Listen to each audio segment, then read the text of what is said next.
In this session, we will be covering some of the basic concept of network security. So, to start with the what is a network, I think we almost every one of us have known the definition by now. This week's session. So, a network is a fabric of interconnected elements that are related to each other. Or similarly, if there are a number of computers, printers, Wi-Fi routers, or IoT devices connected, we may call it as a computer network. The basic criteria of a network is that they are interrelated to each other with some or other manner. So there will be some property will be common to all the participants of a network. This should be something that should relate each other, and we call it as a network. So I think basically in this session we'll be covering computer security, network security concept. So we'll be focusing mainly on servers, routers, computers, printers, and scanners, or other network security devices that are being used in control or protect the network security system. So after network, when we think of network security, what is actually we mean by network security? So if you think of any secure system or any security system, following pictures or images may come to our mind. All these, I think we must have seen I mean, in our lives where these systems which we think that is a secure system, or any security system should look like this. What is the basic common criteria in all these pictures? That there are some critical assets that are being protected by some of the surveillance methods or security guys there. Similarly, in case of network security or cyber security, there will be some asset that we will want to protect, and there will be some security mechanism or security solutions or security devices that will be deployed to protect the asset, which we think that is very important or very critical to any organization. So, basic goal of any security system is to ensure the confidentiality, integrity, and availability, or commonly known as CI triads. So any network security system or any security system rather should focus mainly on these three. Will focus only on these three basic things: confidentiality, integrity, and availability. What exactly does this means? We will cover in the next few slides, and then we will think of other network security solutions. So, what is the basic criteria or basic functions that we should ensure that the security goals are met? So when we expect any computer network to be available, we think that it should be secure 24 hours a day, so that any point of time we can access them from whenever or wherever we want. So when computer networks are unavailable, suppose it will affect our day-to-day lives. Suppose our bank's computer system is not available, you might not be able to pay your bills or transfer funds, or even your loan account or something like that, because of the massive amount of personal health and financial data that are being stored on computer networks that make it very susceptible to attacks. So as a result, network security professionals build multiple layers of security into their computer system to provide what is commonly or here mentioned as CI triads: confidentiality, integrity, and availability. So two things that I need to quote in the last sentence: multiple layer of security and CI triads. We will discuss how to secure a critical asset by having multiple layer of security system, and what is the basic advantage of having that. And any computer network, suppose it is a government network or any health infrastructure or any medical record or anything that we think of any network that will store some critical information or any record that might be of prime target by cyber criminals. So it is very important to ensure what data is critical and how to protect that data. Even if we go to any hospital, there will be some medical record that might be of some advantage for a cyber criminal. He will want to hack that data and sell it to insurance provider or medical guys so that he can gain some money from that. So any kind of data that is being stored on computer system, the nature depends on how confidential or how important is that data. So along with external cyber criminals, there will be who want to attack our system. There could be some internal threat also that arise internally from intentional or unintentional action by our employees or other authorized user also. So suppose there are some users sitting in your network, but they don't know how to operate a particular system. They might leave any loophole that could be exploited by the external cyber criminal. This can arise from a malicious insider or accidental deletion of a record by uninformed users. Because of this, it is very critical to understand the system configuration and typical user patterns. So there are some monitoring controls. They should understand what is the normal pattern and is there any violation of the normal pattern, so that we can recognize potential security threats in the network. In many cases, internal attacks are often accidental occurrence. So it is very important to make the user aware, and security education for all the employees of the any organization. It is very important, so that they can manage the devices or security devices or any computer system effectively in the network without leaving any loophole for the external cyber attackers. So what is the role of a security probe, or our role is in this? I mean, the basic goal is to reach these CIA threats, but what is our what should be our aim? What and how a security professional should act? So, if security professional should is normally is like a ticket collector or at the stadium or any theater, he will ensure that the user that are entering into the system, they should have a valid tickets or valid passes, so that he can allow or deny them. So he might slow down the overall flow of the users into the particular system, but it will ensure that only authorized users are entered into the system, and those who are not authorized for entering, they should leave outside. So the role of a security professional is somewhat similar to a ticket collector sitting at the entrance of any gate. So he will ensure that only authorized users and unauthorized users are get filtered outside. So what is exactly CIA? So just to understand, I will give you some, we'll take an exercise, and with some example, we'll try to understand what is CIA. So, yeah. So there are some scenarios we'll try to classify those scenarios into the issue that they refer to. So suppose there is a ransomware attack which uses malware to encrypt the user's data, making it inaccessible, and demands the user to pay some of money, so that to the hacker to recover the data. So in this attack, the ransomware has changed the data. The malware encrypts the user's data, making it inaccessible, and demands the user a sum of money to recover the data. So this will come under the availability issue, because the data is not available. It has been encrypted by the hacker. Similarly, in the second scenario, a hacker defaces a corporation website with a picture of pirate image. So the data has been changed. The integrity has been lost.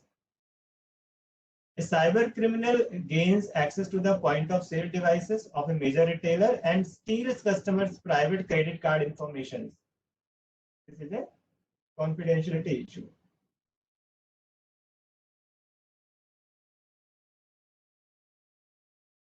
Similarly, a denial of service attacks takes the government healthcare system offline, making it impossible for the legitimate users to access the site. Means the site is not accessible.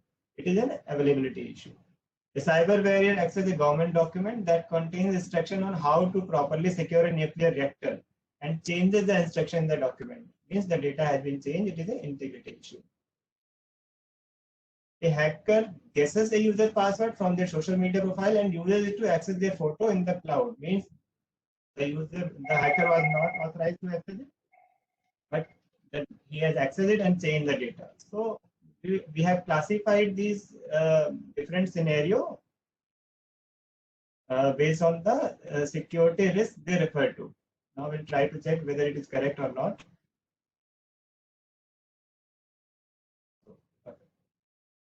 So moving forward,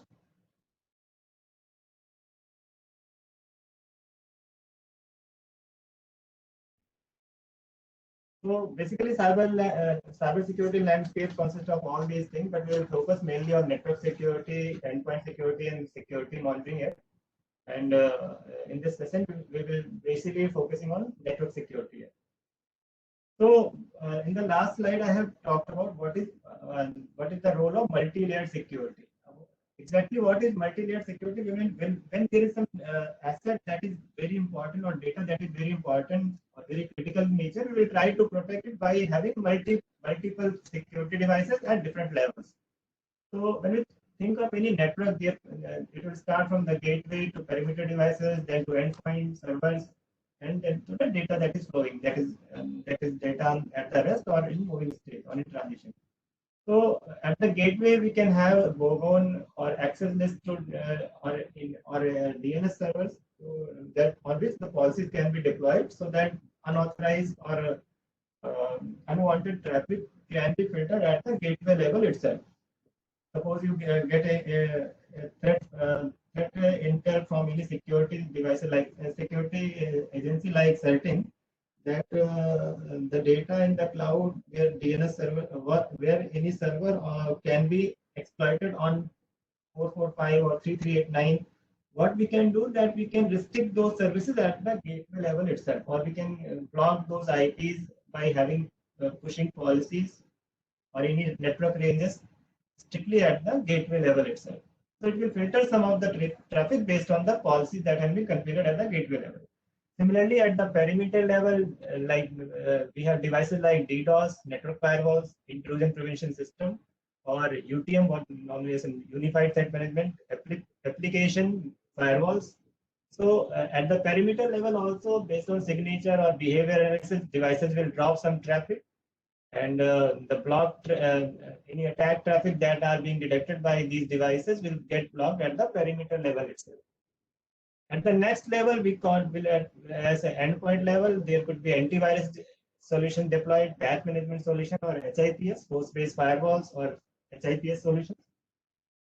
Similarly, at the server level, we can deploy some hardening guidelines, hardening of operating systems or web server based on the recommended settings, databases, and the framework that we are using should be hardened. Similarly, at the application level, there are multiple levels of security audits that are being performed by the agencies. There are panel vendors by Certin and other government agencies which perform these tasks. It could be security audits or penetration testing. Penetration testing of application is another process by which we can ensure the security of any application. Similarly, the data that is of important or critical nature, while transferring the data, we can do encryption or use digital signature so that the data in transition is also gets protected. So these are the multi-layered security system, how it looks like and how we can protect or take action on every level so that the ultimate data that we want to secure is protected. By having multi-layered, as a simple concept, thumb rule, there as many devices are there as secure the system will be. If a system is behind 7 locks, it will be more secure than a system without one lock or without any lock. So just like common security system, that multi-layered security or multi-layered network security looks like this. Moving forward, I think any data center or where the critical data normally rests, there will be multi-layered security system at perimeter level. These are the devices already discussed. DDoS solutions will also be there. Server security, application security, and what are the security practices that are being followed in data center that are also very important. Whether the source code analysis is being done or not, black box scanning or testing is being done or not. All these things will are normally followed in data center security system. So a quick recap of what we have covered so far: security goals, CIA triads we have discussed, cybersecurity landscape, cybersecurity span, what it mainly consists of, and multi-layered security solution for data centers. So going forward, what who are the attackers and why they are trying to attack you. So many types of people may try to gain unauthorized access to any computer network or any organization's network. They may range from hackers to ethical hackers or cyber criminals. So it is very important to understand why they are attacking us. I mean, what kind of attackers or what kind of variety of attackers might attack you. Based on that, you can define policies or security mechanism can be placed accordingly. If, suppose if there is a government application, it might be possible that attackers from China or Pakistan will try to attack it more commonly than other kind of hackers or activists like kind of thing. So if we can understand or we can classify the attackers and their motives, why they are attacking us, we can define security solutions, security practices to protect or to take action accordingly. So, so just to classify, starting with hackers, I think hackers are often motivated by need of they want some money or notoriety. They want to embrace someone. Suppose if someone wants to attack you personally, he doesn't like you, it might will try to hack you by sending some phishing links or something like that. So they just want to show the world how clever they are. And usually they cause no serious damage. Hackers often try to trick people into giving them their account names and password directly. So they are just point to point, and they will just want to attack someone or target someone, or they want to embrace someone, they will act accordingly. So similarly, hacktivist is like hacker plus activist. So you might have heard in case when the government released net neutrality was placed. I think people from anonymous group tried to attack some of the government applications, or they target a specific organization because they are affected by some political, social, or moral positions. They have some agenda and they want to prove it by hacking some sites. A hacktivist group acts as an individual towards a common goal and may concentrate on denial of service or loss of reputation, defacing a website, or stealing sensitive data. So a hacker turned activist will try to attack a organization or a application by proving or by showing some their unhappiness against something that is going on.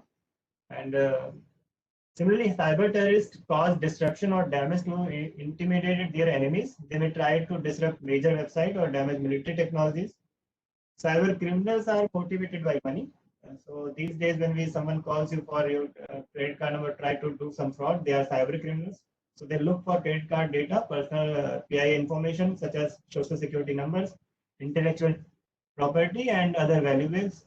Cyber criminals tend to go after health records or government data or something like credit card number because they contain the personal data and they can get money directly from that.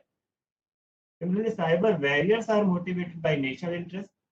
So during COVID time, there was a threat release by threat intel received from agencies that the government organization might be attacked from China and Pakistan locations. So the attackers that were active during those duration were we call as a cyber warriors because they are motivated by some national interest. So during Republic Day or at the time of 15 August or 26 January, we see a normal increase in the number of attack or defacing of applications. Such kind of attackers, which we call as cyber warriors because they are motivated by countries' interests. They typically attack other nations, but sometimes attack individual companies also. Ethical hackers, or what we call as white hat hackers, work to protect companies or organizations from digital attackers. Ethical hackers are trained to discover weakness in the system or in the application and report back to the organization so that it can be patched before the attack, before any other hackers does it. So they are also one kind of attacker, but they try to find the loopholes in the system before the hackers find it and release it, or any other attacker find it and release it. So the basic idea of this slide is to knowing an intruder's motives, because it can help organization focus on what to protect and how to protect it. And In the next slide, we will see the techniques that the intruders use to attack computer networks. So, what is a cyber attack? I think just to define attempt to gain any unauthorized access to a computer system to cause damage to or steal information. Any kind of attack, such kind of attack is known as cyber attack. You may classify those in multiple type of cyber attack could be there. So we'll start with phishing because it is a very common attack that are being that has been observed in last 1 decade. So phishing. So what is phishing? I think phishing is a technique by which cyber criminals craft some emails to fool a target into taking some harmful action. So you might receive some email looking like it looks to be genuine. User clicks it. So and the information that the hackers want is being taken, or it will create a backdoor for the attacker to just log into the system. So such kind of attacks in which the attacker fools the target by using some craft emails, or these days even people call it from pretending to be their bank employees and ask for the credit card information or OTP numbers. So such kind of attacks are also classified under phishing category. So many phishing emails are normally relatively crude and emailed to thousands of potential victims. So it might be possible that when an attacker tries to target one organization, it will send a single mail or common mail to all the employees or majority of the employees, just to save his time. And but when it is targeted to some specific person in the organization, like a mail crafted specifically for the DG of the organization or any senior person of the organization, it will we call it as a spear phishing attack. The attacker put some more effort on crafting the email or preparing the payload of the attack. So such kind of attacks are known as spear phishing. So phishing is a very common email attack method where a digital criminal tries to get the user to click a link to hand over the sensitive information, such as passwords or any important government data. Spear phishing is, I think, spear phishing. We already discussed spear phishing target a specific person, usually a person in the authority, like CEO or DG. Instead of using mass email, it will target some specific person in the organization. So before we move forward, let me tell you what the data about the phishing that we have covered in the last 1 or 2 years. So protection from phishing attacks is one of the top trends in the cybersecurity. It has been in the top attack method used by the attackers in last 1 decade. Even with my experience since I joined here in last 10 years, I think phishing has been the most common attack method that are being used. According to the 2019 data, almost 32% of the total attacks were cyber attacks were classified into phishing attacks. And phishing is, as we discussed, is not limited to email anymore. Even person will call over phone and send SMS or chat on social networks like Facebook or LinkedIn for your information, pretending to be a real person or from any bank or something. So such kind of attacks are classified under phishing attacks. And just to understand how to protect against phishing, how to see whether it is a phishing mail or not. Let's take an example here. I have received one email, and just to understand how to see and how to classify if their mail is phishing email or not. So this is a mail that I have received some time back. I think it was on 16th of December 2020. So the attacker has sent some link to and along with the password here, asking me to respond.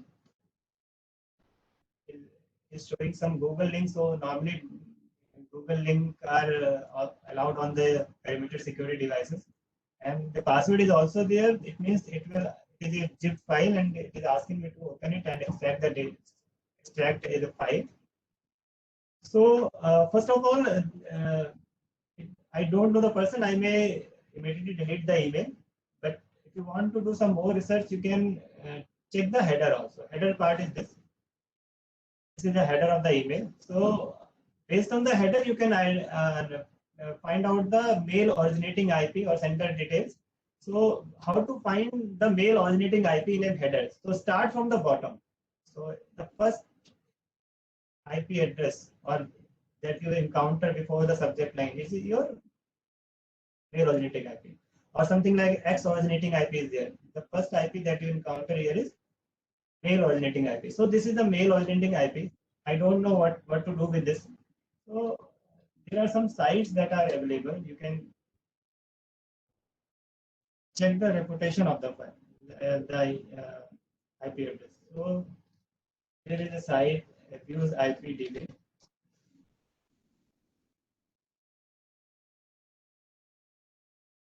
So just to have some idea of what is the mail address. So this is a mail originating IP. It has been reported under Andromeda botnet. So attacks were also reported from this IP. So it means the reputation of the IP is in suspicious. Similarly, if I find any other IP or something, I can check it directly here. Check the reputation and take some decision. It will allow me to take some decision whether to open that particular email or not. So in this particular case, the IP has been reported for Andromeda botnet CNC, and I have received a mail from this particular IP. So it might be possible the client system might be hacked, or the attacker has used some botnet client to send this or craft this email. So it gives a clear idea that if I am not aware of the sender and I am not relating to the mail body also, and the content is not related to me, the originating IP is malicious, it has been reported in the botnet, could not be any reason to open this email and do something. So that is why it is very important to understand which kind of mail to see and which kind of mail to delete by, and try to classify the phishing email based on this. Similarly, if there is any domain other than drive.google, or you can use a site what is known as VirusTotal. Check the reputation of the IP there, or any domain is there, you can check the reputation of the domain itself. Any file is there, you can check the reputation of the file. So let's try to find whether this IP is there or not.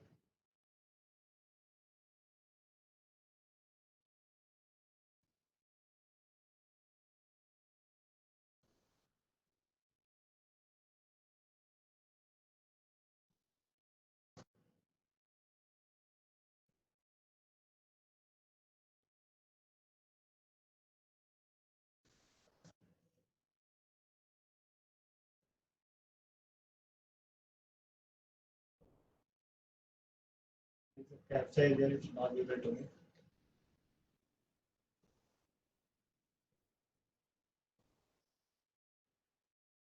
Yes, there seems to be some issue. We'll discuss it later. So abuseipdb.com that you can use to check the reputation of any IP. Similarly, VirusTotal can be used to check the reputation of any domain or files that you have received over email. So moving forward.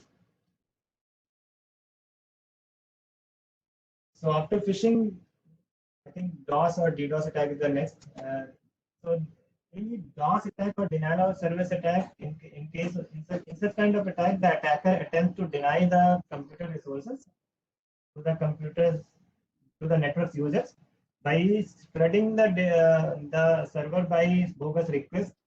So just let me show you a picture here. This is a DOS scenario. In this kind of scenario, an attacker takes control of any control server.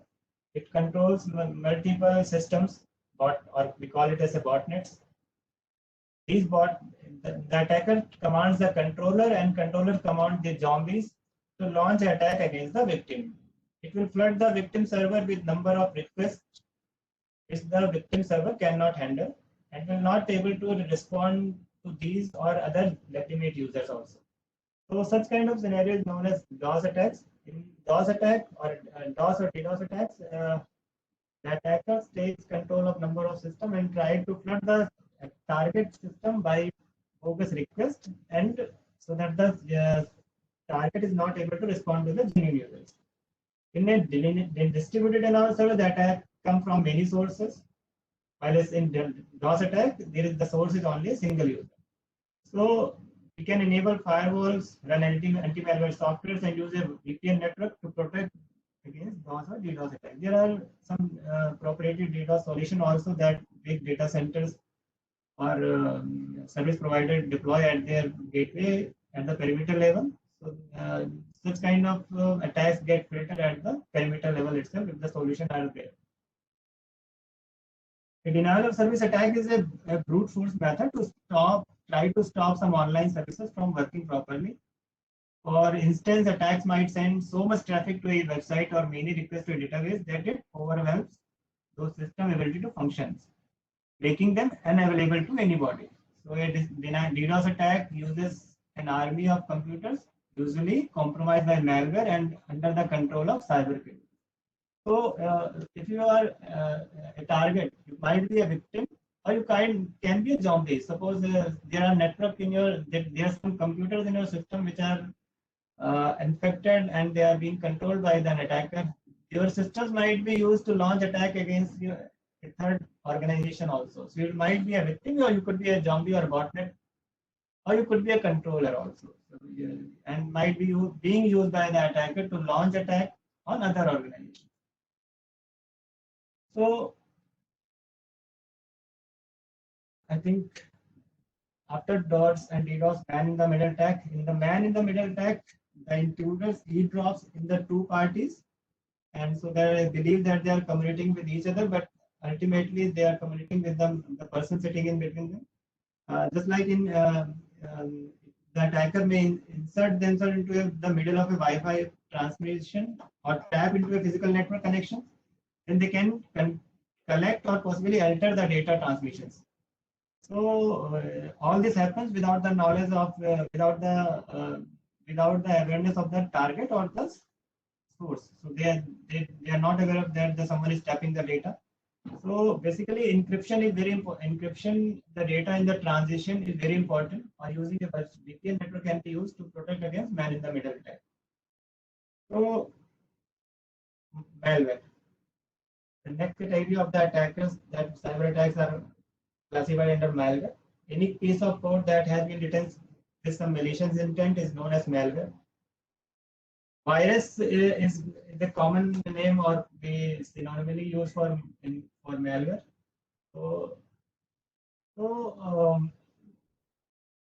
virus is a piece of code that automatically reproduces itself. It's attached to the other programs or files, but requires user intervention to propagate.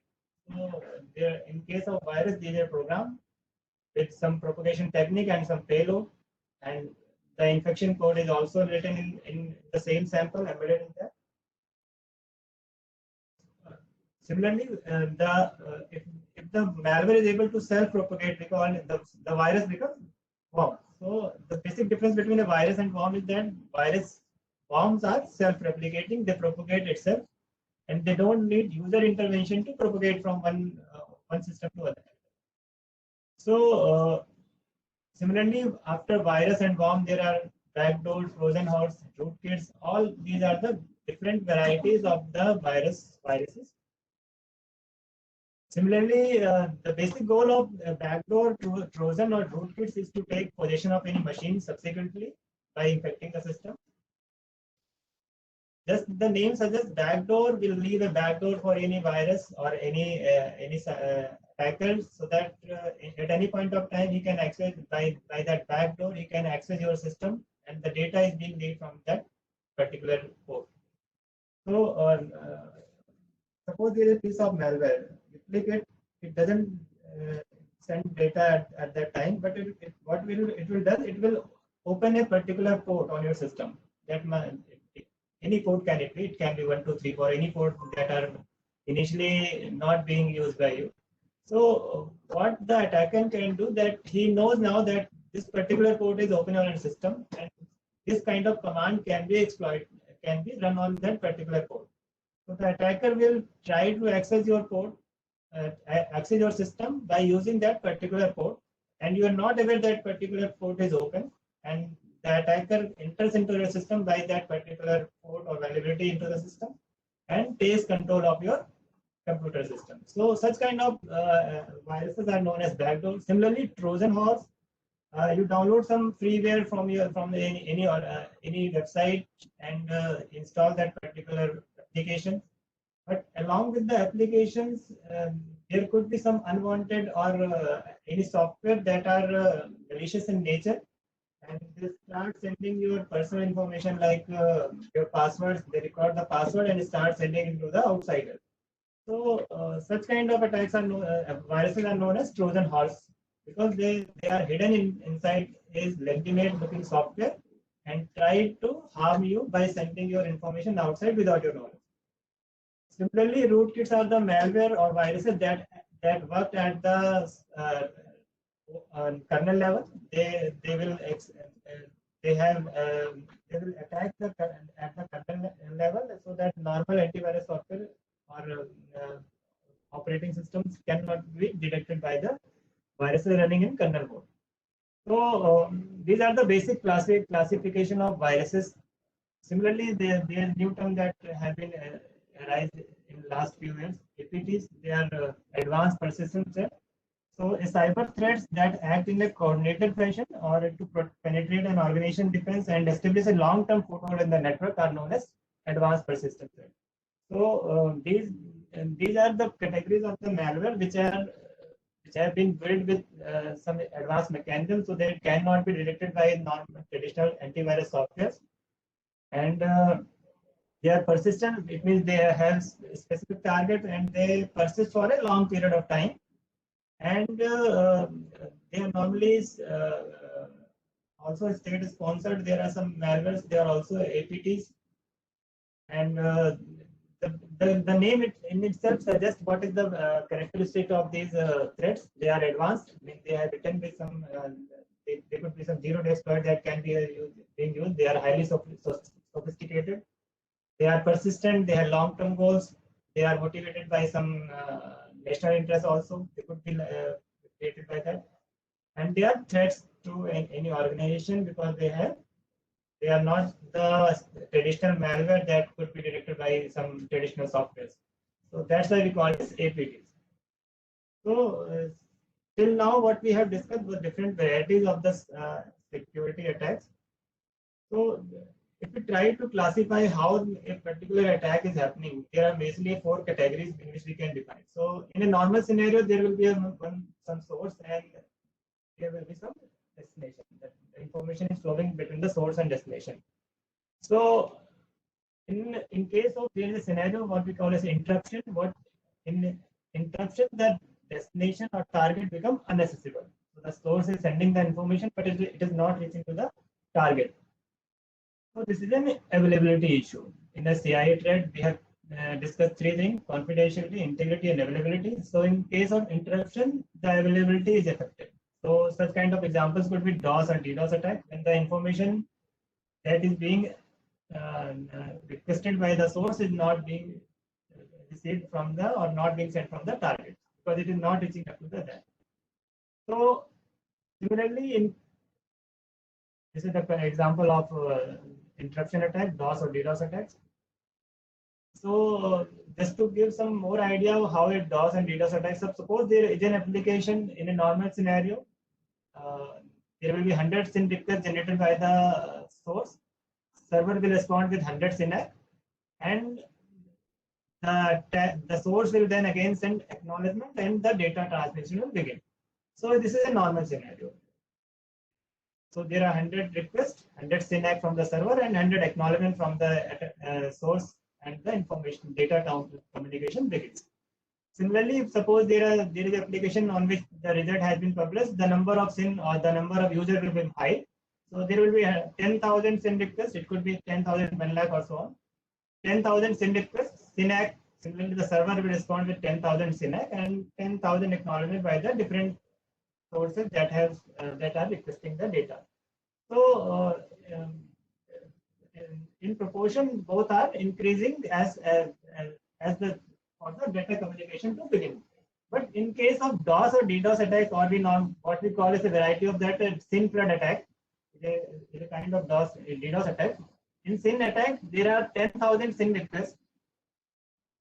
The server will try to respond with 10,000 SYN-ACK, but the acknowledgement is only received for 2,000 SYNs.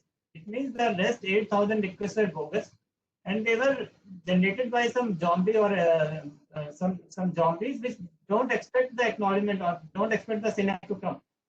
So they are just simply flooding the server by some bogus request, not expecting the synapse or even not sending the acknowledgement. So this scenario is known as SYN flood attack.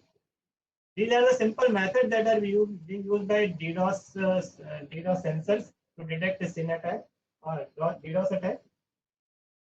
So moving forward, the next category is security attacks is known as interception. What it does is there is a sender and there is a target. What the person is sits in between them and try to intercept the data that is flowing from A to B. So such kind of attack is attack on the confidentiality of the data. So the data that is being sent from A to B is being compromised and it is no more confidential now, but it has been intercepted. So it can man in the middle attack is a common example of that. Wiretapping or illicitly copying the data or programs or varieties of the cyber attacks that are come under interception category.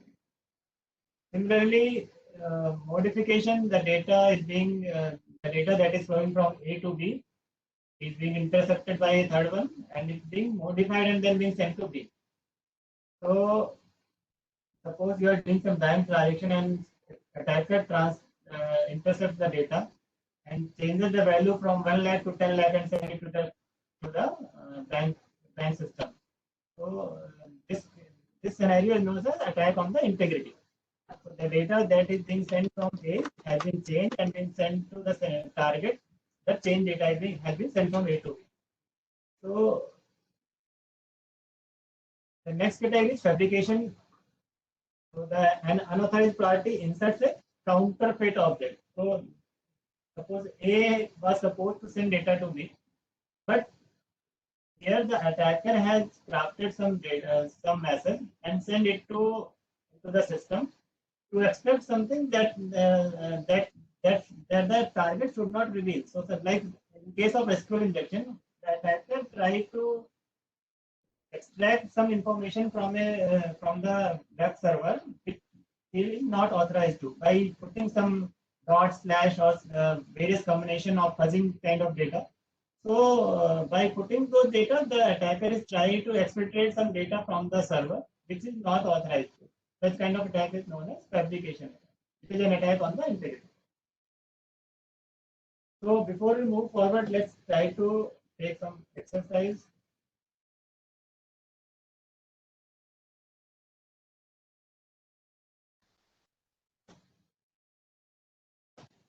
So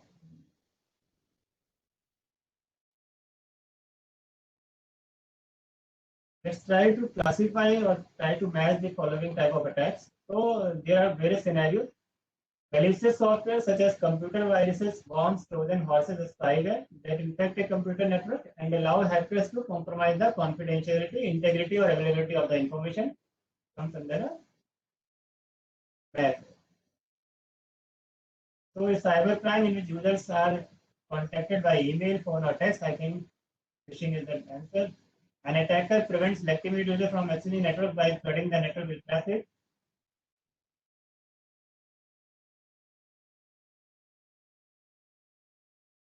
DOS attacks. A cyber criminal sets up a Wi-Fi connection and alerts the users to connect, then monitors their activity. Man in the middle attack. A security hole in the software that has not been discovered by hackers, known as zero-day.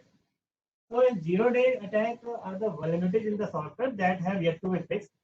So the patch has not been released by the vendor and the vulnerability still exists. Such kind of attacks are known as zero-day attacks because the patch has not been released by the vendor so far and the vulnerability has been exploited by the attacker. Try to submit it. So moving forward, what is the source of infection? So I think we have what could be the source of infection, how a viruses enter in or virus or malware enter into the system. These are the basic things that I think we have all read somewhere, some random surfing by opening email attachments, email web links, random downloading of audio or freewares. So think we all aware of it. So how to protect against these cyber attacks, or how to safeguard against these malware or cyber attacks?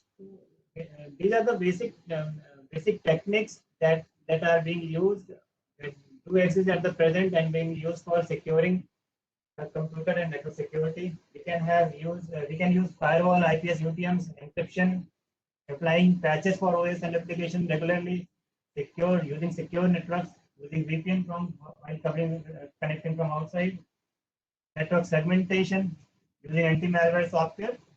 And the knowledge of security breach is also a very important fact that we should all know. SIM solution for monitoring, security information and event management. And along with that, we can use some safe browsing practices, that not downloading data from one website and all that. So the basic idea is the more safeguards that we put in place, the less likely an intruder will able to breach the network defense. That's why we call it as a multi-layered security system, which is very important. So it is very important to set appropriate account privilege to the users, devices, and software, so that they can access only those network assets that they are relevant to or they are authorized to. So that's why authorization, creating views or user account with less privileges on secured systems is very important. So if there is any critical system, we should ensure that the users that are authorized are being regularly being monitored. Similarly, it is as a common practice. It is in organization. It is not advisable to give administrator account to everyone in the system, because it can be used by the attacker to launch attacks on by using their privileges. So never use default passwords. These are the low-hanging fruit for the network vulnerabilities. Many systems have been compromised because default passwords are left in place. So it requires users to change their password at regular interval. So these are the basic best practices that someone can use to protect. So we will start with firewalls. So I think at the perimeter device, the very common security device that we observe is a network firewall. So installing and enabling firewall is very important, because it protects devices and prevent any unauthorized entry to the computer network. And it will also ensure that only legitimate users are being allowed into the system. Similarly, using encryption is very important, because it will protect not the data and the transit, but will also the data and the sitting at the system. It will try to encrypt the data that we are putting in the system is encrypted. It will ensure some level of security. Similarly, VPN network or using a VPN is very important, because the virtual private network, they will add an additional layer of protection. A VPN is a secure private network that transmits data across a public network. But it is so when we connect to the VPN, it will open a tunnel, and by which the data that is secured can be securely transmitted to the target, even at the private network, even at the public network. So network segmentation is the next approach. Suppose we have 100 systems in the network, and all are connected in the same, all are in the same LAN segment they are there. So if a system gets compromised, it will increase the risk for the other system in the network if they are in the same line. So that's why network segmentation is important. We can deploy different set of policies or rules based on different based on the criticality of the different LANs or the segments, and it will also ensure that other portion of the network critical infrastructure is protected if someone gets compromised in the particular network set. So also it is suppose there is organization, it has been observed that common network is being same network or VLAN is being used by all the officials at the top level, or the critical users or non-critical users, both are in the same segment. So this will lead to a security risk, because if a virus starts or infection starts moving laterally in the network, it will infect other systems in the network as well. So that's why network segmentation is very important, a concept of network security, and I think organization should, or any security guy should follow it effectively. There should be asset management. All the assets should be classified based on the criticality. And then based on the asset criticality, we can define different levels, different network segments. We can have different VLANs. And for each VLAN, we can have different set of policies. Similarly, anti-malware set software, it is very important to have centrally managed antivirus and patch management solutions. And it is also regularly running of scans is also a very common approach that should be used. Similarly, knowledge of security breaches is also a thing. Awareness is very important of majority security breaches. It will it is also necessary to keep software and firmware updated because the attackers cannot exploit existing node vulnerabilities. Many breaches could have been prevented if only the computer system had been properly patched. So that's why the knowledge of security breaches is also very important. Let's move forward. Methods of defense that we can have: application controls, device controls like USBs that are entered into them that can be allowed on a system should be limited or should be restricted. The security policy should be placed and regularly being reviewed. Should have DLP solutions, EDR, or these days known as XDR, physical controls that we can deploy. All these are the method of defense that a security person or security professional can use to have for securing the asset in the network. So,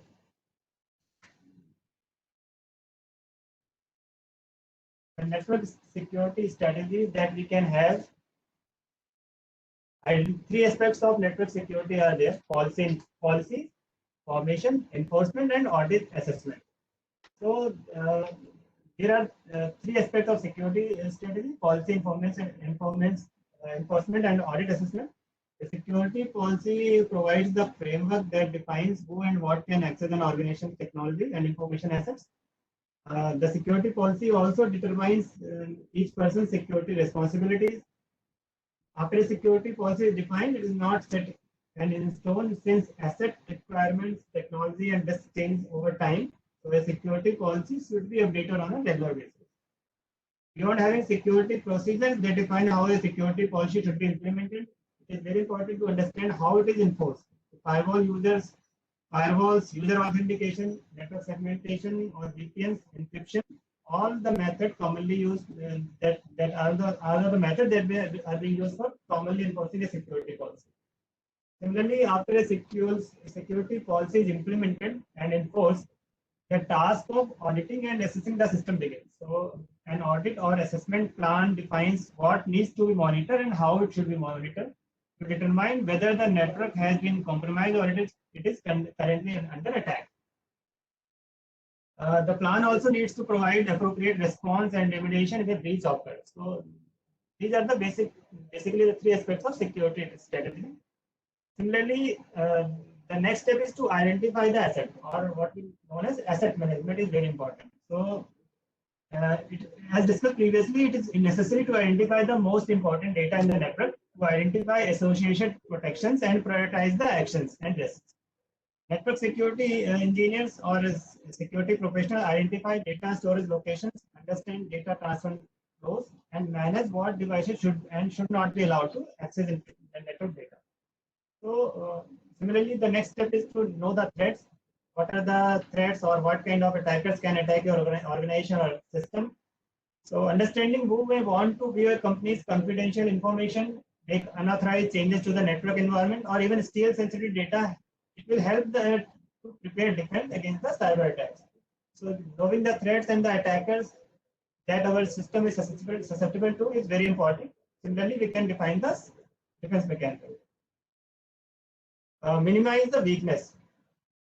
After identifying what assets need to be protected and the threats posed on them, it is crucial to identify associated vulnerabilities as well. Devices should be assessed for vulnerabilities and malware prior to being allowed to connect to the network. And any existing vulnerability in the system should be patched as soon as possible, especially on public-facing systems. Network security engineers work with vulnerability scanning and patch management team to minimize the weakness in the network. So the next step is to protectively secure the setting on device. Network push security professionals need to ensure each networking devices such as router or switches or even firewall or IPS devices, they adhere to the security configuration. They are hardened so that they are protected against the cyber attacks. Securing the connection to networking devices. So user access to networking device should be managed using strong authentication. Um, there are some specific server for that also. The CARC server can be built to allow access to critical security devices like firewall or any other critical server. Simple access to by using username password should not be allowed for such critical devices. Such protections make gaining unauthorized access to device harder. Additionally, access to these devices should be encrypted also, so that a bad actor on the network cannot intercept the communication. Similarly, encryption is very important in while transferring data from one party to the. So these are the basic strategies that we can use for protecting against the cyber attacks. Similarly, the last one is protect data in transit and at rest. I think we have already discussed by using encryption and VPNs, we can protect the data while in transition and at rest. So moving forward, network firewall, I think most of us know about what a network firewall is. Basically, if you define a network firewall, connects to network with different trust levels, or it will allow the LAN segment systems to communicate outside to WAN and vice versa. So a firewall controls the traffic that is flowing from one network to the other. By using some policies, it can allow the traffic from one network to other, or it can disallow that particular communication. So if you think of a firewall is just like a security guard sitting at the gate and checking your ID password. Checking your ID, and based on the ID, it allows you to enter into the building. So here in this particular picture, the security guard is just checking your ID. Is checking that you are authorized to enter into the network or into the system or into the building, and based on the ID, the pass, it will allow you to enter the building. Similarly, a firewall will check the policies, check the rules, and based on the rules, if we find that a particular source is allowed to communicate a particular target on the defined port, it may allow or drop the particular communication. So there are multiple type of firewalls, packet filtering firewalls. Firewall check the packet will flow between the two networks according to the predefined rules, or called as firewalls. Firewall rules. Similarly, firewalls are also used for netting the traffic. It hides the internet network from the outside world. The next security device that we have discussed, intrusion prevention system. So in this particular scenario, the person is only setting the ID and allowing you. It is not checking your car, not checking your bag, and not checking what you are carrying along with you. So IPS is a device, it is just like a scanning machine here. It will also checking what the person is carrying in the bag. Based on the date, the content, it will raise some alarms. Similarly, IPS device checks the data that is flowing, and based on the any abnormal behavior, it will raise some alert. So IPS devices discovers an attack or intrusion and block it before it reaches to the target. It is a device that monitors the network or system for malicious activity or policy violation. So any abnormality in the data that is flowing into the system based on the predefined rules or based on the behavior analysis, it will raise some alert. So there are IPS or IDS, two type of name that we have: IPS intrusion prevention system and IDS intrusion detection system. The basic difference is that IPS not only detects, but it will also protect the attack. It will block the attack before it reaches to the system, whereas IDS only detects it. There are multiple type of IPS device, NIPS or HIPS devices are there, network-based intrusion prevention system or host-based IPS. So the mind of a IPS device we call is IPS sensor, the brain of the IPS device. So sensors are content processing appliances that are built into the IPS devices for accuracy. It will detect any kind of misuse or intrusion based on the predefined rules or behavior analysis. It will analyze the traffic on selected network segments and to respond when an attack is detected. So just like we discussed, that IDS will only detect it, but whereas IPS will block the traffic or block the malicious pattern that it has detected. So how IPS functions? I mean, there are basically there are multiple methods in which malicious pattern is being detected. There are pattern matching techniques.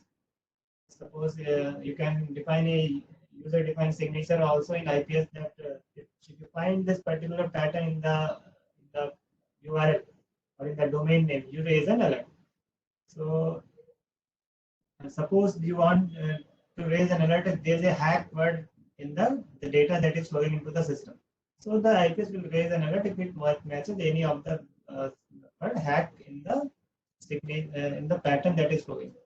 So that is called as pattern matching. Anomaly detection is like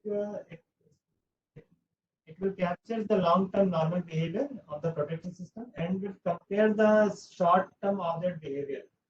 So suppose if a system is allowed to communicate only on port 80 and there is a system which is trying to connect outside, connect outside on port 80, but actually the traffic that is flowing is SSH traffic that is flowing into the data. So it will raise an alert that on port 80, 20 SSH traffic is going outside. So such kind of behavior, such kind of abnormality is known, classified in anomaly detection by IPS. Similarly, there could be some threshold-based detection. Suppose a normal user can only connect outside to 2, 3 server at a particular time, but your system is suddenly start sending requests to 20 systems or 100 systems in 1 second. There could be some threshold-based detection also. So a normal user or a man sitting or a person sitting at the system, it cannot generate such kind of traffic. So threshold-based detection can also be used to monitor any activity like botnet or something like that. So all these methods or combinations are being used by IPS devices or IPS sensors to monitor and block an attack. So these are the IPS response. What it can do, it can generate alerts and packet logs.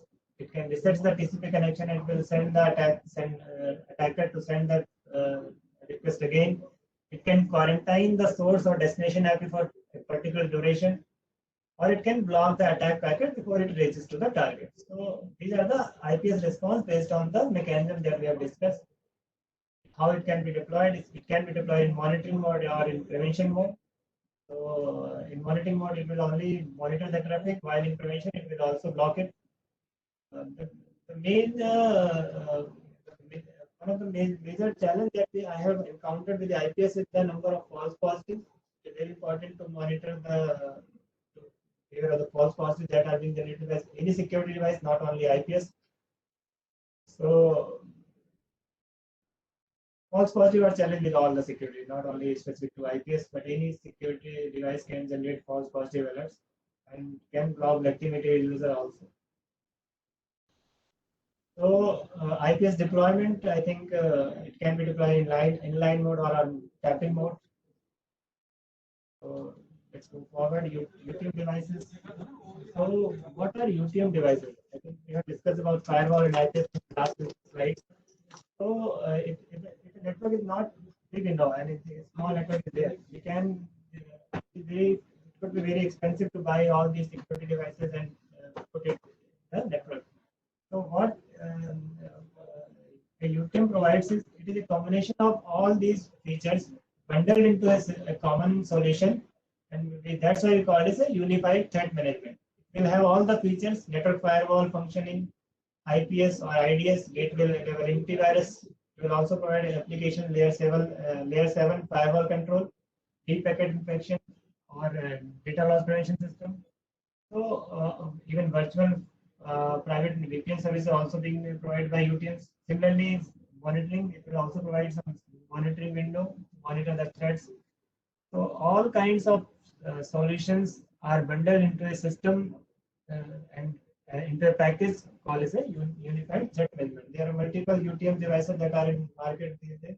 FortiGate or Palo Alto, all they provide some of the features of these UTM devices. Based on the license we procure, we can deploy that UTM device in those kind of modes.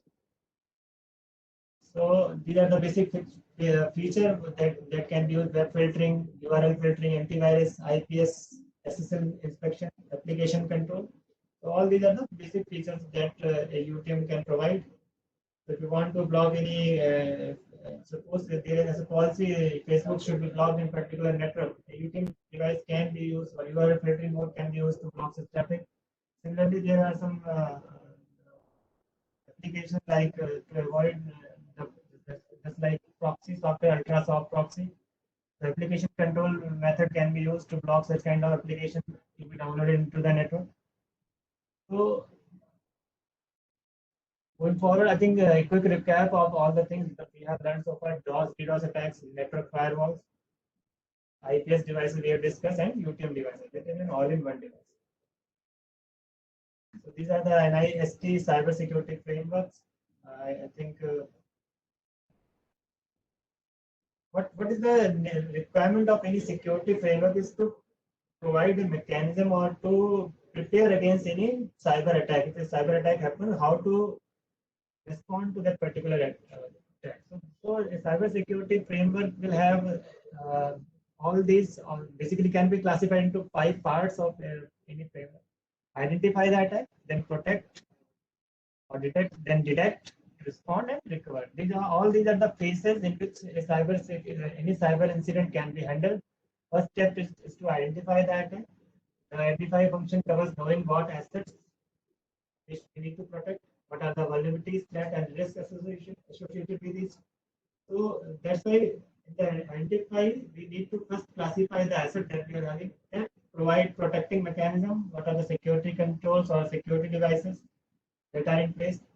Then we can have detecting mechanism. We can use some monitoring software like SIM solutions can be placed to effectively detect the attacks. Then the response procedures or the SOP that we should follow, and if the attack happens, who should react, who should block a particular threat, or at the gateway, or at which level we should block. So all these kind of things should be recorded in the SOPs of the organization. Then comes the recover phase. After the attack has happened, it is important to analyze the attack, identify the scope, impact, and severity of the attack, and then take action so that we can avoid the future reoccurrence of any attack. So all these are the methods that are covered in the cybersecurity framework. After that, the next step that we can have is vulnerability assessment of the network devices or security devices that are placed. Any security system or client system or even server should be scanned for any vulnerability. So what what is the vulnerability? I think any weakness which allows an attacker to reduce a system's information assurance is known as vulnerability. Any weakness in the or loophole in the system is known as vulnerability. So here we think that the blue part is showing the system susceptibility to any attack. Red part is showing the attacker's access, and green part is showing the attacker's capability. So vulnerability is the intersection of all these aspects. So if the system is susceptible to flaw, and the attacker have access to the flaw, and it can deploy some mechanism to attack based on that particular flaw. So these aspects, when get intersected, we can call it the system is vulnerability to the particular attack. So there could be multiple level type of vulnerability assessment that we can use: network based or host based. Similarly, wireless network scans can also be used to scan any wireless devices for vulnerabilities. Application level scans are done to test the website to detect known software vulnerabilities. Similarly, there are database attacks to detect any possible vulnerability in the database, like SQL injection or cross-site scripting. So next in next few slides we'll cover SIM, network security audit, or security monitoring. I think SIM, you all have heard about SIM, security information or event management. It is like a CCTV camera which monitors every activity that is going on in the network. What exactly a SIM is that it will SIM is a device which collects the logs from all the critical security devices or network devices, and then based on the logs that it is collecting, it will raise an alert based on any abnormality being observed. So it is like a CCTV camera for a security guy. It will gives a view of the overall happening, and we can define different kind of rules in the SIM, and ask the SIM solution to raise an alert, or it can raise an alert to your SMS as a SMS or email. So suppose I will tell you a scenario. Suppose you think that a web server an attack, a particular source is allowed, in a normal scenario only 10 requests will be generated if the site is accessed. But in a certain scenario, an attacker is trying to access 20 of your servers in one second or in 10 seconds, in any threshold that you can think of. So it raises, and it's showing an abnormal behavior that is going on the network. So a rule can be defined if there are more than 20 server access by in my network in less than 3 seconds by a single attacker, raise an alert. So the SIM will raise check the log from the firewall and other devices, and will raise an alarm if there are more than 20 servers of your network are being accessed in less than the threshold set by you. So I hope that this gives some idea how a SIM functions. It will raise alarm based on the rules that are being deployed by you. So basically, there are some default rules that comes bundled with the SIM, but you can define your own rules based on the criticality of your network. And it is very important to understand that you are the best person to understand what kind of security risk, and you understand your network best. I think if you call someone from outside and try to write rules for you, I think it will be very difficult for him also to write a rule for a new organization without understanding it. So I think you are the best guy to understand what kind of rules can be written on a SIM, what kind of system that you need to protect, and which alert you should focus at the high risk. So all that is why it is very important that SIM should be controlled by someone from inside, and it should not be outsourced to some third party, or because it is very important to particularly monitor and take action or define rules on SIM based on the severity and criticality of the network. This is a basic flow diagram of how a SIM solution is deployed. At the first layer, there are log sources from different kind of security solutions. It could be checkpoint, IPS managers, McAfee, or any EPO devices, web application firewalls. Then at the second level, there is smart connectors, or we'll call it a connector layer. Different type of SIM vendor will use different kind of nomenclature for all this. The basic function of the second layer is to collect the log from all these security devices and normalize the logs so that it can be built into a common event format. Suppose if checkpoint is generating logs in database format, IPS is generating log in syslog format, McAfee EPO device is generating log in any other format, checkpoint is doing some generating an LEA format. So all these devices are having different formats, different types of logs, and different severity of the logs. But it is very important when it reaches into the SIM, it should have a common schema. It should be so that we can, for doing any analysis, it is very important that a common event format or common schema should be used. So the role of the smart connectors or the second layer of the SIM solution is to ensure that the data that is entering into the system is being passed, and it is being normalized by the SIM solution. So before entering into the system, it should be passed and normalized, and any log loss should be avoided in this particular session. Similarly, once the log is normalized, it will get entered into the long-term retention, normally known as loggers. For long-term retention or historical analysis, the data is being put into the logger. For real-time analysis, it may be entered into a different system known as ESM or Enterprise Security Managers. They will have different databases, and based on the requirement, the different consoles can be used. For suppose if you want to do historical analysis of any incident, you will log into the logger and check the logs of last 1 year, 6 months, or 1 year. Similarly, if you want to do some real-time analysis, try to deploy some rules or dashboard for an event that is going to happen in next few days, you will use ESM. So the basic idea is that the SIM can be used for different type of incident analysis. An incident has occurred in past and you are going need to analyze the data or do some historical analysis, you can do the logger.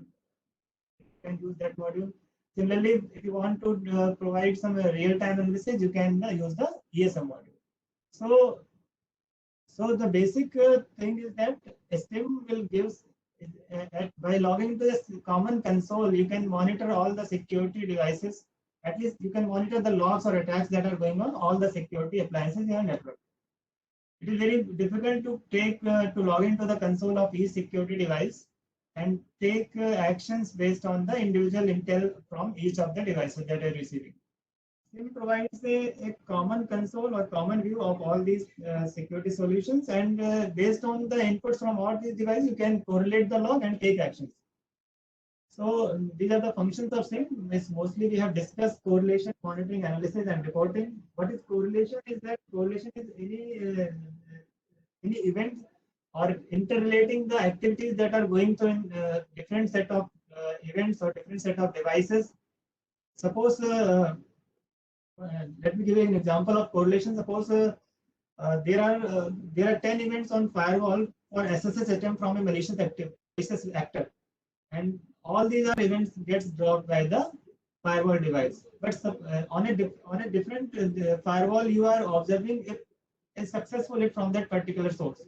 So the SIM will raise an alarm that these are the 10 events that are being brought by that particular one firewall device, but the other firewall is allowing that particular session to complete. So this gives a this is a correlation of events that are flowing from different set of devices. So correlation, in correlation, many interesting activities can be represented by more than one event. Correlation is a that discovers the relationship between the events, infers the significance of the relationship, prioritize them, and then provides a framework for taking action. Similarly, monitoring, I think the basic function of any SIM solution is to monitor and then do some real-time analysis.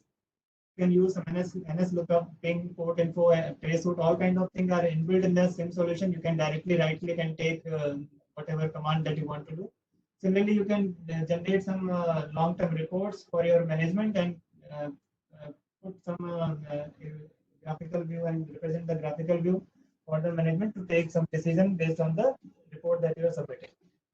Similarly, network security audit. I think as an auditor, when we go to any organization, the first thing that we do is that we take all the network diagrams, take the security policies, SOPs that are being followed by them. We try to review those, and take some time and try to review those, and based on that, we try to suggest what are the changes that are recommended.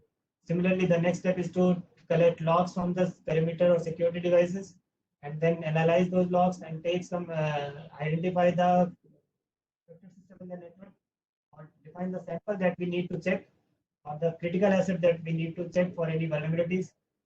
Check for the vulnerabilities in the operating system on those systems. Review the security controls, SOPs that are being followed, internal penetration testing. You can take one IP, take your laptop there and launch some scanner tool to identify what are the open ports within the network. Similarly, you can do it from outside, external PTP known as preparation of network security audit reports, and then follow up the fixing and identify the issues or vulnerability. These are the basic things that a security auditor does.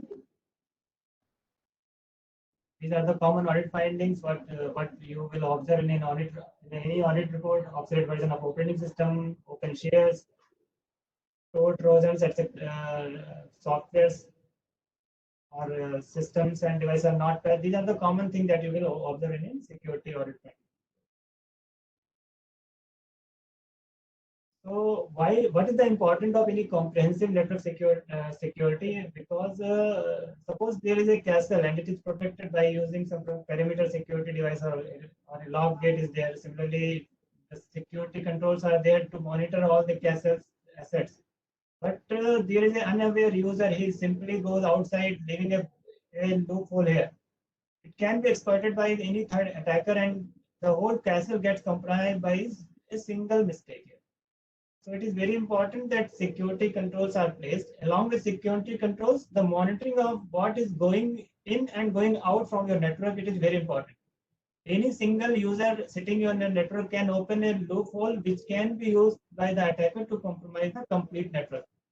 So that is why comprehensive security network monitoring is very important. Use of SIM effectively is very important. We should have security controls. That is all right, but the monitoring of the controls and monitoring of the traffic that is flowing in and out is also very effective, equally. So what should be monitored? These are the botnet CNCs based on the threat intel that you get from publicly or from security agencies. Can look for DOS and DDoS attack that are being happening on network, phishing attacks, APTs, policy violations, P2P and torrent applications, or application level threat, or cross-site scripting or SQL injection. All these things we should have rule on SIM to monitor all these things. I think most of the things about SIM we have already discussed. And before we close the session, let's take one last exercise here.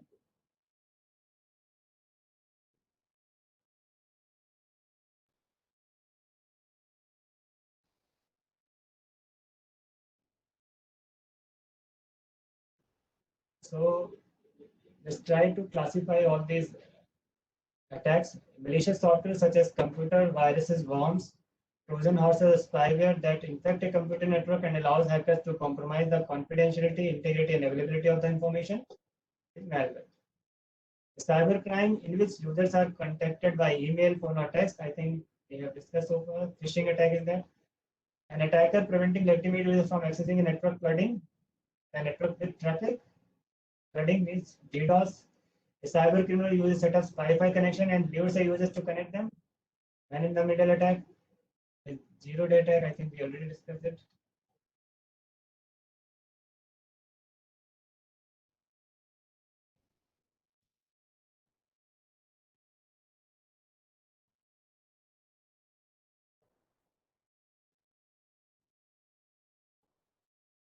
Yeah, a security device that combines output from multiple sources such as logs, IDS, IPS, threat intel, the same, detects and alerts on the connection of unauthorized hardware. Is a NAC device. Stops detected incidents by dropping malicious packets, blocking off pending IPs, or restricting connections. Stops, it means IPs. Monitors the traffic, it is IDS.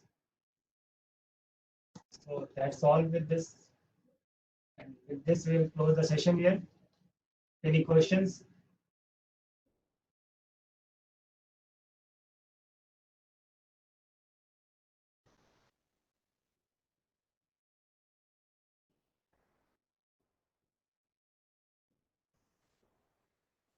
If anyone have any question, please write in the chat box.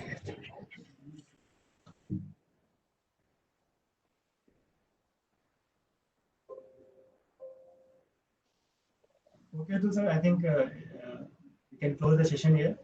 Yes, sir. Yes, sir. Sure. Sir.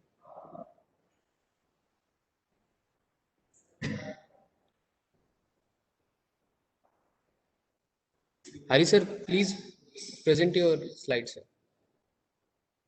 Yeah, I'm just sharing. Just give me a minute.